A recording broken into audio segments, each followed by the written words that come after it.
একজন প্রশ্ন করেছেন কোন ধরনের পোশাক পরে নামাজ পড়লে নামাজ হবে না। যেই পোশাক পরলে শরীর দেখা যায় ওই পোশাক পরলে মহিলাদের নামাজ হবে না। শাড়ি পরে যদি নামাজ পড়েন আর হাতের এই যে আপনার গোসা অথবা পেট পিঠ বুক বা কাঁধ এগুলো দেখা যায়, চুল দেখা যায়, তাহলে কি হবে না? নামাজ হবে না। আপনি শাড়ি পরেন আর যাই পরেন, উপর দিয়ে আরেকটা ওড়না পরেন বা যাই পরেন, মাথা থেকে পা পর্যন্ত শুধু মুখমণ্ডল, দুই হাতের কবজি ছাড়া আর পায়ের পাতা ছাড়া, নিচের অংশ ছাড়া সব কি করবেন? ঢাকতে হবে। এমনকি চুলো হালকা একটু দেখা গেছে এক সেকেন্ডের জন্য ভিন্ন কথা, হয়তো সরে গেছে, সাথে সরা দিলেন, কিন্তু পুরো নামাজ জুড়ে আপনার এই হাতের এই যে অংশগুলো এগুলো যদি খোলা থাকে নামাজ হবে না। আমাদের অনেক মা বোনরা আছে বিশেষ করে গ্রামে, এখনো ওই শুধু শাড়ি পরে এমন ভাবে নামাজ পড়া যে তার শরীরের বিভিন্ন অংশ দেখা যায়। মহিলার নামাজের জন্য সতর হলো পুরো শরীর তাকে ঢাকতে হবে। কথা বুঝাতে পারছি? পুরুষরা মহিলাদেরকে শিখাই দিবেন। এবং আজকাল নামাজের ওড়না পাওয়া যায়, এক ওড়নায় শুধু মুখটা খোলা থাকবে, একদম পুরোটা ঢেকে যাবে, নামাজ শেষ আবার ওড়নাটা ঘুরে রেখে দেন, খুব ইজি হয়ে গেছে আলহামদুলিল্লাহ। 50 বছর আগে বিয়ের কাবিন 30,000 টাকা স্ত্রীকে দেওয়া হয়েছে। স্ত্রী তার ওই টাকা ছেলে মেয়ের পড়ালেখার জন্য খরচ করেছে। এখন প্রশ্ন হলো, স্ত্রীর ওই টাকা স্বামী কি আবার দিতে হবে, নাকি না দিতে হলে কত টাকা দিতে হবে? না, আবার দিবে কেন? স্ত্রীকে টাকা দেওয়ার পরে উনি যদি ওইটা ছেলে মেয়েদের জন্য খরচ করে থাকেন, সে আসলে তার ব্যাপার, খরচ করছে কেন? আমার দেশে মহিলারা একটু বোকাশোকা, আসলে সোজা সরল। আমরা পুরুষগুলা বেশিরভাগই বাটপার কিসিমের। মহিলাদেরকে আমরা কতভাবে যে ধোকাবাজি করি। মোহরের টাকা দিয়ে আবার এই আপনার হাত পাতে যদি বসে থাকেন যে ছেলের এখন ভর্তির টাকা লাগবো, তোমার কাছে তো আছে, দাও। আমার কাছে আছে, তুমি দেখবা কেন? ছেলের ক্ষয় খরচের দায়িত্ব তোমার, প্রত্যেক বা তুমি বুঝে পড়াও, এটা আমার দিক টাকা পাও না তুমি। এই কথা যদি মহিলা বলে, আর তো ভাত ওই সংসারে আর জুটবে না। অথচ ইসলাম তাকে সে অধিকার দিয়েছে না দেয় নাই? দিয়েছে, কিন্তু আপনি সহ্য করবেন না। তাহলে আপনি অত্যাচারী, আপনি অবিচারক, অবিবেচক এবং আপনি জুলুমকারী। মহিলাদেরকে তাদের রাইট দিতে হবে। স্ত্রীকে মোহরের টাকা দেওয়ার পর তার টাকা সে রাখবে না, খাবে না, তার বাপের বাড়িতে সবার দিয়ে দিবে, সম্পূর্ণ শতভাগ রাইট তার।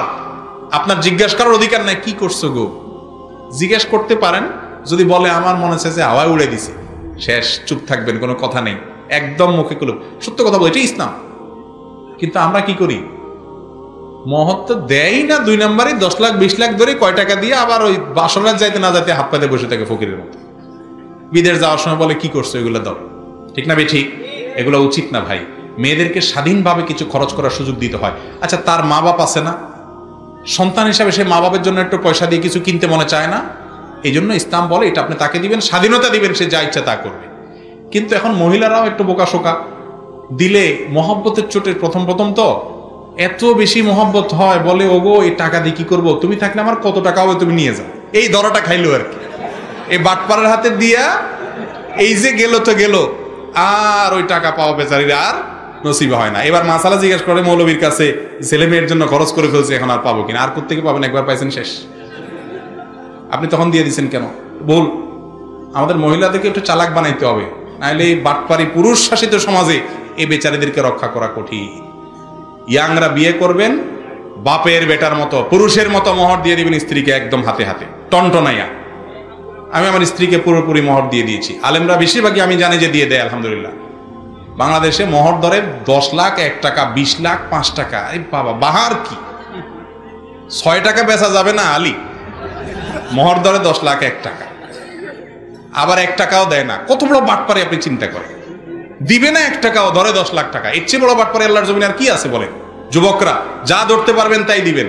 এখন যুবকদের দোষ দিব কি? এখন আছে কিনা জানি না, আমরা তো দেখছি ছোটবেলা বিয়ের সময় জামাইয়ের মুখে একটা রুমাল ভাঁজ করে দিয়ে দেয়, মানে তোর কোনো আজকে কথা নাই, একদম চুপ, বেচারা রুমাল মুখে দিয়ে বসেই থাকে, কোনো কথা নাই তোর আজকে। অনেক বিয়েতে ছেলে কথা বলে বিয়েই ভেঙে যায়। কত বড় বেয়াদব ছেলে মুরব্বীদের সামনে কথা বলছে, ঠিক না বেঠিক? এসব অনাচার আমাদের নোয়াখালীতে আবার একটু বেশি। আরে ভাই, বিয়ের সময় ছেলে কথা বলবে না মানে কে কথা বলবে? ছেলেই তো কথা বলবে। মোহরটা দিতে হবে কি ছেলের না ছেলের বাপের? বউ যে মোহর পাবে, এটা কি স্বামীর কাছে পাবে না শ্বশুরের কাছে পাবে? তাহলে কথা তো ছেলেই বলবে। আপনারা ধরে 10 লাখ 1 টাকা 5 লাখ 10 টাকা ধরাই দিলেন, আমি মানুষটা ওই টাকার আছে কি না, আমার ওজন কত, এটা আমি কথা বলবো। আমার নিজের বিয়ের সময় মোহর নিয়ে যখন বার্গেনিং হচ্ছে দেখতেছিলাম, তখন আমি বললাম যে আমি এত হলে দিতে পারবো, আমার এটা অ্যারেঞ্জ আছে। তো সবাই চুপ হয়ে গেছে, আলহামদুলিল্লাহ পরে রাজি হয়ে গেছে, আমি এটা দিয়ে দিচ্ছি। কিন্তু আমাদের সমাজে ওই ছেলের মুখে রুমাল দিয়া মুরব্বীরা এবার ঠিক করে। মেয়ে পক্ষ বলে বাড়াই ধরেন, তাহলে কি হবে? তালাক দিতে পারবে না। আগেই তালাকের চিন্তা করেন, ওই বিয়েতে এমনি ভাঙবে। আগে থেকে নেতিবাচক চিন্তা কেন? মোহর কি তালাকের কোনো বিয়ের কোনো প্রোটেকশন? মোহর হলো স্ত্রীর উপহার, তাকে বাসর ঘরে দিয়ে দিবেন। আপনার মোহরের টাকা না থাকলে রোজা রাখবেন, আপনার বিয়ে করতে বলছি কি? বিয়ে করবেন আর বাসর রাত্রে যে বড় করবেন, দেখো এখন মোহর তো ধরছে মুরব্বীরা, আল্লাহ দিলে ইতালি ভিসা আসলে চলে যাব, কত টাকা আসবে, কত লাগবে তোমার, সব তো তোমারই আল্লাহর রহমতে। আমার পাম্পট্টি দিয়া মহিলারে, এমনি নরম মানুষ, তাদের দিলটা নরম থাকে। বাপের বাড়ি ছাড়িয়ে আসছে আপনার কাছে, আপনি আইসা বেহায়ের মতো প্রথম রাত্রে ভিক্ষুকের মতো হাত তুলে ধরছেন। তো বেচারি বলে ঠিক আছে, ও কি বলো না বলো, মোহর দিয়ে আমি কি করব, সব মাপ, জ্যাস গেল আর কি, শেষ। বেচারি গেল আর কি ডুবি, আর বাটপারি করে আমি জিতে গেলাম। আল্লাহ আমাদেরকে হেদায়েত দান করুন। খবরদার স্ত্রীর মহারণার টাকা মারবেন না কেউ, মনে থাকবে তো ইনশাআল্লাহ। মহারণার টাকা দিয়ে আবার হিসাব নিতে আসবেন না, কি করছো, তার ব্যাপার সে কি করবে। আল্লাহ আমাদেরকে বোঝার তৌফিক দান করুন। নামাজের তাশাহুদ পড়ার আগে কোথাও কোনো ভুল হলে তাশাহুদ পড়ার পরে সালাম ফেরানোর আগে ভুলের কথা মনে হলে কি করা উচিত? আপনি সালাম ফেরানোর আগে হঠাৎ করে মনে হলে আরে ভুল তো একটা করে ফেলছি, কি করবেন তখন দেখবেন ভুলটা কোন ক্যাটাগরির ভুল। যদি সুন্নাত ভুল হয় ছুটে, তাহলে কোনো অসুবিধা নেই, নামাজ হয়ে গেছে। যদি ওয়াজিব ছুটে ভুল হয়, তাহলে সেজদা সাহু দিতে হবে। আর যদি ফরজ ছেড়ে ধুয়ে আসছেন মনে হয়, তাহলে ওইটা আবার পড়তে হবে। সুন্নত ছুটে গেলে সুন্নতের ভুলে কোনো অসুবিধা নেই, ওয়াজিব ভুলে গেলে সেজদা সাহু দিতে হবে শেষে। আর যদি ফরজ ছুটে যায়, তাহলে ওইটা আবার পড়তে হবে, ওইটা হয়নি। দাড়ি টুপি পাঞ্জাবিওয়ালা পাত্রকে অনেক সময় পাত্রী বা পাত্রীপক্ষ তার উপরোক্ত বিষয়গুলোর কারণে প্রত্যাখ্যান করে। এক্ষেত্রে ইসলামী দৃষ্টিকোণ থেকে পাত্রী বা পাত্রীপক্ষের কোনো গুনাহ হবে কিনা? দেখেন, ছেলের মুখে দাঁড়িয়ে আছে, এই জন্য যদি কোনো মেয়ে পছন্দ না করে, তাহলে সে মেয়ে কি মেয়ে নাকি হিজড়া, এই প্রশ্নটা রাখাই যায়। কেন রাখা যায় আমি বলি। আল্লাহ তাআলার সৃষ্টি হলো বিপরীত লিঙ্গের প্রতি আকর্ষণ থাকে, ছেলে মেয়ের প্রতি, মেয়ে ছেলের প্রতি। দাড়ি এটা পুরুষের ভূষণ, আল্লাহ তাআলা পুরুষকে দিয়েছেন, নারীকে দেন নাই। নারীর মুখে দাড়ি হয়, পুরুষের মুখে দাড়ি হয়, এটা পুরুষের মার্কা।